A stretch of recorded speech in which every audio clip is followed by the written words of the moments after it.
UK ಮೀಡಿಯಾಗೆ ಸ್ವಾಗತ. ನಾನ್ ಜಗದೀಶ್. ಬಿಗ್ ಬಾಸ್ ಫ್ಯಾನ್ಸ್ಗೆ ಕನ್ನಡ ಬಿಗ್ ಬಾಸ್ ಸೀಸನ್ 13 ಯಾವಾಗ ಶುರುವಾಗುತ್ತೆ ಅನ್ನೋ ಪ್ರಶ್ನೆ ಕಾಡ್ತಾ ಇದೆ. ಹಾಗೇನೆ ಸಾಮಾನ್ಯ ಜನರು ವಿಡಿಯೋ ಮಾಡಿ ಹಾಕಿದಂತಹ ಒಂದು ವಿಡಿಯೋಗೆ ಮೆಸೇಜ್ ಏನಾದ್ರು ರಿಪ್ಲೈ ಬಂತ, ಅವರು ಯಾರ್ಯಾರು ಆಯ್ಕೆ ಆಗ್ತಾರೆ, ಹಾಗೇನೆ ಈ ಸತೆ ಬಿಗ್ ಬಾಸ್ ನ ವಿಶೇಷತೆ ಏನು ಅನ್ನೋದನ್ನ ಈ ವಿಡಿಯೋದಲ್ಲಿ ನೋಡ್ತಾ ಹೋಗೋಣ. ನೋಡಿ, ಬಿಗ್ ಬಾಸ್ ಕನ್ನಡ ಸೀಸನ್ 13 ಪ್ರಾರಂಭಕ್ಕೆ ಕೌಂಟ್ ಡೌನ್ ಶುರುವಾಗ್ತಾ ಇದೆ. ಈ ಬಾರಿ ಬಹಳ ಬೇಗ ಬಿಗ್ ಬಾಸ್ ಕಾರ್ಯಕ್ರಮವನ್ನ ಆರಂಭ ಮಾಡಲಾಗ್ತಾ ಇದೆ. ಬಿಗ್ ಟ್ವಿಸ್ಟ್ ಏನಂತಂದ್ರೆ, ಸಾಮಾನ್ಯ ಜನತೆಗೆ ಮೊದಲು OTT ಸೀಸನ್ ನಲ್ಲಿ ಸಾಮಾನ್ಯ ಜನರನ್ನ ಕರೀತಾರೆ. ನಂತರ ಬಿಗ್ ಬಾಸ್ ಮನೆಯ ಮುಖ್ಯ ದ್ವಾರ ತೆರೆಯುವ ಚಾನ್ಸ್ ಇದೆ ಅಂತ ಹೇಳಲಾಗ್ತಿದೆ. ಅಂದ್ರೆ ಜನತೆಗೆ ಆಡಿಷನ್ ಅಂದ್ರೆ ಕೊಡಲು, ಆಗ್ಲೇ ಹೇಳಿದಂತೆ ಎಲ್ಲರೂ ಕೂಡ ವಿಡಿಯೋ ಮಾಡಲು ಹಾಕಲು ಬಿಗ್ ಬಾಸ್ ಕೂಡ ಮನವಿ ಮಾಡಿತ್ತು. ಆ ಪ್ರಕಾರ ಬಿಗ್ ಬಾಸ್ ಕನ್ನಡ ಸೀಸನ್ 13 ಮೇಲೆ ಬಹಳ ನಿರೀಕ್ಷೆ ಕೂಡ ಇರುವಂತದ್ದು. ಹಾಗಾಗಿ ಈ ಬಾರಿ ಅಂದ್ರೆ ಸಮಥಿಂಗ್ ಸ್ಪೆಷಲ್ ಎಂಬ ಅಡಿಬರಹದಲ್ಲಿ ದೊಡ್ಡ ಮಟ್ಟದ ಪ್ಲಾನ್ ನಡೀತಿದೆ ಅಂತ ಹೇಳಲಾಗ್ತಿದೆ. ಅದರ ಭಾಗವಾದ ಅಂದ್ರೆ ಸಾಮಾನ್ಯ ಜನತೆಗೆ ಅವಕಾಶ ಕೊಡುವ ಕಲ್ಪನೆಗೆ ಈಗಾಗಲೇ ರೆಕ್ಕೆ ಕೂಡ ಬಂದಿರುವಂತದ್ದು. ವೀಕ್ಷಕರು ಕೂಡ ದೊಡ್ಡ ಮಟ್ಟದಲ್ಲಿ ಆಸಕ್ತಿ ತೋರಿಸ್ತಾ ಇದ್ದಾರೆ. ಅಡಿಷನ್ ವಿಡಿಯೋಗಳನ್ನ ಮಾಡಿ ಈಗಾಗಲೇ ಎಲ್ಲ ಸಾಮಾನ್ಯ ಜನರು ಕೂಡ ಕಳಿಸಿದ್ದಾರೆ. ಅವರವರ ಏನು ಇಷ್ಟದಂತಹ ಮಾತುಗಳನ್ನ ಆಡಿ ಮತ್ತೆ ಯಾಕೆ ಬಿಗ್ ಬಾಸ್ಗೆ ಹೋಗ್ಬೇಕೆನ್ನುವಂತಹ ಸಾಕಷ್ಟು ವಿಡಿಯೋಗಳನ್ನ ಈಗಾಗಲೇ ಇನ್ಫ್ಲುಯೆನ್ಸರ್ ಹಾಗೂ ಸಾಮಾನ್ಯ ಜನರು, ಇನ್ಸ್ಟಾ ಇನ್ಫ್ಲುಯೆನ್ಸರ್ ಆಗಿ ಎಲ್ಲರೂ ಕೂಡ ಈ ವಿಡಿಯೋವನ್ನ ಮಾಡಿ ಹಾಕಿದ್ದಾರೆ. ಮತ್ತೆ ಕಲರ್ಸ್ ಕನ್ನಡ ವಾಹಿನಿ ನೀಡಿರುವಂತಹ ಅಧಿಕೃತ ವೆಬ್ಸೈಟ್ಗೆ ಅಪ್ಲೋಡ್ ಕೂಡ ಮಾಡಿದ್ದಾರೆ. ಇನ್ನು ಕೆಲವರು ತಮ್ಮ ಸೋಷಿಯಲ್ ಮೀಡಿಯಾ ಅಕೌಂಟ್ಗಳಲ್ಲಿ ಕೂಡ ಅಪ್ಲೋಡ್ ಮಾಡಿ ಬಿಗ್ ಬಾಸ್ಗೆ ಹೋಗುವಂತಹ ಕೆಲವೊಂದಿಷ್ಟು ಆಸೆಗಳನ್ನ ವ್ಯಕ್ತಪಡಿಸಿದ್ದಾರೆ. ನೋಡಿ, ಈ ಬಾರಿ ಸ್ಪೆಷಲ್ ಏನು ಅಂತಂದ್ರೆ, ಮೊದಲು OTT ನಂತರ ಮುಖ್ಯ ದ್ವಾರ ತೆರೆಯುತ್ತೆ ಅಂತ. ಅಂದ್ರೆ ಬಿಗ್ ಬಾಸ್ ಏನು ಸೀಸನ್ 9 ಮಾದರಿಯಲ್ಲಿ ಬಿಗ್ ಬಾಸ್ ಸೀಸನ್ 13 ಕೂಡ ಅದೇ ತರ ಬರ್ತಾ ಇದೆ ಎಂಬ ಟಾಕ್ ಕೂಡ ಶುರುವಾಗಿದೆ. ಬಲ್ಲ ಮೂಲಗಳ ಪ್ರಕಾರ ಸಾಮಾನ್ಯ ಜನತೆ ಆಡಿಷನ್ ಮಾಡಿ ಅದರಲ್ಲಿ ಸೆಲೆಕ್ಟ್ ಆದ ಸ್ಪರ್ಧಿಗಳನ್ನ OTT ಪ್ಲಾಟ್ಫಾರ್ಮ್ಗೆ ಕಳುಹಿಸಿಕೊಡ್ತಾರೆ. ನಂತರ ಒಂದು ಫಿನಾಲೆ ಮಾಡಿ ಕೊನೆಯ ಟಾಪ್ ಸ್ಪರ್ಧಿಗಳನ್ನ ಬಿಗ್ ಬಾಸ್ ಸೀಸನ್ 13 ಮುಖ್ಯ ಮನೆಗೆ ಬಿಡ್ತಾರೆ. ಇಲ್ಲಿ ಸೆಲೆಬ್ರಿಟಿಗಳು ಮತ್ತು ಸಾಮಾನ್ಯ ಸ್ಪರ್ಧಿಗಳು ಮುಖಾಮುಖಿಯಾಗ್ತಾರೆ ಎನ್ನಲಾಗ್ತಾ ಇದೆ. ಈ ಹಿಂದೆ ಬಿಗ್ ಬಾಸ್ ಸೀಸನ್ 9 ಕೂಡ ಇದೇ ಮಾದರಿಯನ್ನ ಅನುಸರಿಸ್ತಾ ಇದ್ರು. ಆಗ ಪ್ರವೀಣರು ಮತ್ತು ನವೀನರು ಎಂದು ಆಟವಾಡಲಾಗಿತ್ತು. ಈ ರೀತಿಯ ಏನೋ ಕಾನ್ಸೆಪ್ಟ್ ಇರುತ್ತಾ, ಅಥವಾ ಬಿಗ್ ಬಾಸ್ ಕನ್ನಡ ಸೀಸನ್ 6 ಇದ್ದಂತಹ ಸೆಲೆಬ್ರಿಟಿ ಮತ್ತು ಸಾಮಾನ್ಯ ಮಂದಿ ಕಾನ್ಸೆಪ್ಟ್ ತರ್ತಾರ?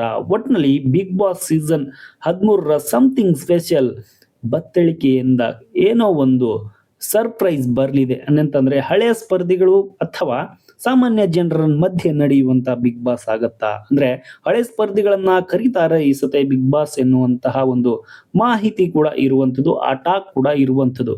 ಹಾಗಾದ್ರೆ ಈ ಬಾರಿ ಮತ್ತೆ ಆಂಕರಿಂಗ್ ವಿಷಯದಲ್ಲಿ ಬರೋದಾದ್ರೆ, ನೋಡಿ, ಕಿಚ್ಚ ಸುದೀಪ್ ಲಾಸ್ಟ್ ಸೀಸನ್ ಅಲ್ಲಿ ಬರಲ್ಲ ಅಂತ ಹೇಳಿದ್ರು. ಆದ್ರೂ ಕೂಡ ಕಲರ್ಸ್ ವಾಹಿನಿಯವರನ್ನ ಪಟ್ಟು ಹಿಡಿದು ನೀವೇ ಬಿಗ್ ಬಾಸ್ ಎನ್ನುವಂತಹ ಮಾತುಗಳನ್ನಾಡಿ ಮತ್ತೆ ಅವರನ್ನ ಕಲರ್ಸ್ ವಾಹಿನಿ ಬಿಗ್ ಬಾಸ್ ಸೀಸನ್ 12ಕ್ಕೆ ಅವರನ್ನ ಆಂಕರ್ ಆಗಿ ಮಾಡ್ತು. ಹಾಗೇನೆ ಸುಮಾರಷ್ಟು ನೀವು ನೋಡಿರ್ಬೋದು, ಗಿಲ್ಲಿ ನಟ ವಿನ್ ಆಗಿ ಕರ್ನಾಟಕದಾದ್ಯಂತ ಸಾಕಷ್ಟು ಅಂದ್ರೆ ಬಿಗ್ ಬಾಸ್ ಪ್ರಚಲಿತವನ್ನ ಗಳಿಸ್ಕೊಂಡು, ಹಾಗೇನೆ ಕಿಚ್ಚ ಸುದೀಪ್ ಅವರು ಆ ಶೋವನ್ನ ಯಶಸ್ವಿಯಾಗಿ ನಡೆಸಿಕೊಟ್ರು. ಹಾಗೇನೆ ಕರ್ನಾಟಕದಾದ್ಯಂತ ಮನೆ ಮನೆಗೆ ತಲುಪಲು ಕೂಡ ಕಿಚ್ಚ ಸುದೀಪ್ ಅವರು ಕಾರಣವಾದ್ರು. ಈ ಬಾರಿ ಕೂಡ ಕಿಚ್ಚ ಸುದೀಪ್ ಅವರೇ ನೋ ಡೌಟ್ ಅಂದ್ರೆ ಅವರೇ ಕೂಡ ಈ ಸತೆ ಬಿಗ್ ಬಾಸ್ ಆಗ್ತಾರೆ ಮತ್ತೆ ಬಿಗ್ ಬಾಸ್ ಶೋವನ್ನ ನಡೆಸ್ತಾರೆ.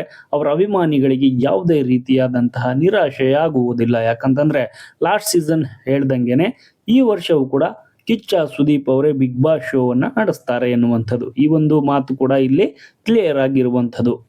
ಇನ್ನು ಬಿಗ್ ಬಾಸ್ ಶೋ ಯಾವಾಗ ಪ್ರಾರಂಭವಾಗುತ್ತೆ ಅನ್ನೋ ಪ್ರಶ್ನೆಗೆ ಉತ್ತರ ಕೊಡೋದಾದ್ರೆ, ನೋಡಿ, ಎಲ್ಲರ ಪ್ರಶ್ನೆ ಕೂಡ ಇದಾಗಿರುವಂತದ್ದು. ಹಿಂದಿ ಬಿಗ್ ಬಾಸ್ ಕೂಡ ಸೆಪ್ಟೆಂಬರ್ನಲ್ಲಿ ಶುರುವಾಗ್ತಾ ಇದೆ. ಹಾಗೇನೆ ಈಗ ಕನ್ನಡ ಬಿಗ್ ಬಾಸ್ ಏನೋ ಪ್ರೋಮೋದಲ್ಲಿ ತಿಳಿಸಿರುವಂತಹ ಮಾಹಿತಿ ಪ್ರಕಾರ ಆಗಸ್ಟ್ ಕೊನೆಯ ವಾರದಲ್ಲಿ ಅಥವಾ ಸೆಪ್ಟೆಂಬರ್ ಮೊದಲ ವಾರದಲ್ಲಿ ಈ ಬಿಗ್ ಬಾಸ್ ಶೋವನ್ನ ನಡೆಸಲು ಪ್ಲಾನ್ ಮಾಡ್ತಿದೆ ತಂಡ. ಅಂದ್ರೆ ಮೊದಲು ಸಾಮಾನ್ಯ ಜನರ ನಡುವೆ OTT ನಡೆಸಿ ಅಲ್ಲಿ ಫೈನಲ್ ನಲ್ಲಿ ಕೆಲವರನ್ನ ಆಯ್ಕೆ ಮಾಡಿ ನಂತರ ಬಿಗ್ ಬಾಸ್ ಮುಖ್ಯ ದ್ವಾರಕ್ಕೆ ಕಳಿಸ್ತಾರೆ ಎನ್ನುವಂತಹ ಮಾಹಿತಿ. ಇನ್ನು ಇದೇ ಮುಖ್ಯ ಮಾಹಿತಿ ಅಲ್ಲ, ಕೆಲವೊಂದಿಷ್ಟು ಟಾಕ್ಗಳ ಪ್ರಕಾರ ಈ ಒಂದು ಮಾಹಿತಿ ಇರುವಂಥದ್ದು. ಇನ್ನು ಅಂದ್ರೆ ಬಿಗ್ ಬಾಸ್ ಸ್ಟಾರ್ಟ್ ಮಾಡಲೇಬೇಕು ಸೆಪ್ಟೆಂಬರಲ್ಲಿ ಖಂಡಿತವಾಗ್ಲೂ ಬಿಗ್ ಬಾಸ್ ಸ್ಟಾರ್ಟ್ ಆಗೇ ಆಗುತ್ತೆ.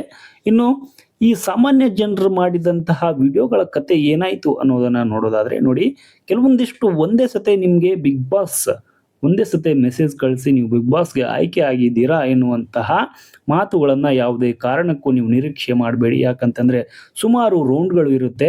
ನೀವು ಫಸ್ಟ್ ರೌಂಡಿಗೆ ಆಯ್ಕೆ ಆದರೆ ನಿಮ್ಮನ್ನ ಕರೀತಾರೆ, ಆಮೇಲೆ ನಿಮ್ಮನ್ನ ಅಲ್ಲಿ ಮುಖಾಮುಖಿಯಾಗಿ ನಿಮ್ಮನ್ನ ಇಂಟರ್ವ್ಯೂ ಮಾಡ್ತಾರೆ, ಮತ್ತೆ ನಿಮ್ಮ ಆಡಿಷನ್ ತೆಗೆದುಕೊಳ್ತಾರೆ. ಆ ನಂತರ ಅವರಿಗೆ ಏನಾದರೂ ನಿಮ್ಮಲ್ಲಿರುವಂತಹ ಕ್ವಾಲಿಟಿಗಳು ಏನಾದರೂ ಇಷ್ಟ ಆದರೆ ನೀವೇನು ಮಾಡ್ತೀರಾ ಎನ್ನುವಂತಹ ಮಾಹಿತಿಗಳು ಅವರಿಗೆ ಚೆನ್ನಾಗಿ ಎಂಟರ್ಟೈನ್ಮೆಂಟ್ ಮಾಡ್ತಾರೆ ಎನ್ನುವಂತಹ ಅವರ ಕ್ಲಿಯರ್ ಪಿಕ್ಚರ್ ಇಟ್ಕೊಂಡು ನಿಮ್ಮನ್ನ ಕಳಿಸಲಾಗ್ತಾ ಇದೆ ಎನ್ನುವಂತಹ ಮಾಹಿತಿ ಕೂಡ ಇರುವಂಥದ್ದು. ಹಾಗಾಗಿ ನೀವು ವಿಡಿಯೋ ಮಾಡಿದಂತಹ ಸಾಮಾನ್ಯ ಜನರು ನಿಮಗೆ ಇನ್ಸ್ಟಾಗ್ರಾಮ್ ಫಾಲೋವರ್ಸ್ ಇಲ್ಲದೆ ಇರ್ಬೋದು, ಅಥವಾ ಫೇಸ್ಬುಕ್ ಫಾಲೋವರ್ಸ್ ಕೂಡ ಇಲ್ಲದೆ ಇರ್ಬೋದು, ಅವರು ಕೂಡ ಇಲ್ಲಿ ಹೋಗ್ಲಿಕ್ಕೆ ಅವಕಾಶ ಇದೆ. ಯಾಕಂತಂದ್ರೆ ಬಿಗ್ ಬಾಸ್ನಲ್ಲಿ ನೀವು ಯಾವ ತರ ಇರ್ತೀರಾ ಮತ್ತೆ ನೀವೇನೇನು ಎಂಟರ್ಟೈನ್ಮೆಂಟ್ ಮಾಡ್ತೀರಾ ಎನ್ನುವುದರ ಮೇಲೆ ಇರುವಂತದ್ದು. ಯಾಕಂತಂದ್ರೆ ಇಲ್ಲಿ ಸಾಕಷ್ಟು ಜನರು ಏನ್ ಅನ್ಕೊಳ್ತಾರೆ ಅಂತಂದ್ರೆ ಇನ್ಸ್ಟಾಗ್ರಾಮ್ ಫೇಸ್ಬುಕ್ ನಲ್ಲಿ ಫೇಮಸ್ ಆದವರನ್ನ ತೆಗೆದುಕೊಳ್ತಾರೆ. ಯಾಕಂತಂದ್ರೆ ಆಲ್ರೆಡಿ ಜನರು ಗುರುತಿಸಿರ್ತಾರೆ, ಹಾಗಾಗಿ ಅವರನ್ನ ತೆಗೆದುಕೊಳ್ತಾರೆ, ಅವರನ್ನ ಆಯ್ಕೆ ಮಾಡ್ತಾರೆ ಎನ್ನುವಂತಹ ಟಾಕ್ ಕೂಡ ಇದೆ. ಹಾಗಾದ್ರೆ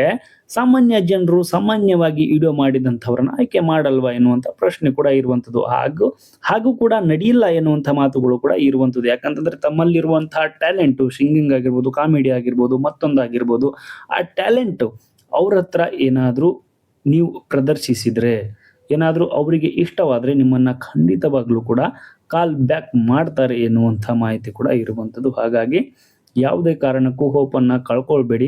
ಸಾಮಾನ್ಯ ಜನರಿಗೆ ಅವಕಾಶ ಇದೆ ಅಂತ ಬಿಗ್ ಬಾಸ್ ಹೇಳಿದೆ ಅಂದಮೇಲೆ ಸಾಮಾನ್ಯ ಜನರನ್ನ ಆಯ್ಕೆ ಮಾಡಲೇಬೇಕು ಎನ್ನುವಂತಹ ಮಾತು ಕೂಡ ಇರುವಂಥದ್ದು. ಇನ್ನು ಈ ಮಾಹಿತಿ ಇಷ್ಟವಾಗಿದ್ರೆ ನಮ್ಮನ್ನ ಸಬ್ಸ್ಕ್ರೈಬ್ ಮಾಡಿ, ಫಾಲೋ ಮಾಡಿ, ಶೇರ್ ಮಾಡಿ, ಸಪೋರ್ಟ್ ಮಾಡಿ. ಹಾಗೇನೆ ಈ ವರ್ಷ ಬಿಗ್ ಬಾಸ್ಗೆ ಯಾರೆಲ್ಲ ಹೋಗಬೇಕು ಅನ್ನೋರು ಕೂಡ ಕಾಮೆಂಟ್ ಮೂಲಕ ತಿಳಿಸಿ. ಹಾಗೇನೆ ನಿಮ್ಮ ನೆಚ್ಚಿನ ಸೆಲೆಬ್ರಿಟಿ ಅಲ್ಲಿ ಯಾರು ಬರಬೇಕು ಅನ್ನೋದನ್ನ ಕೂಡ ಕಮೆಂಟ್ ಮೂಲಕ ತಿಳಿಸಿ.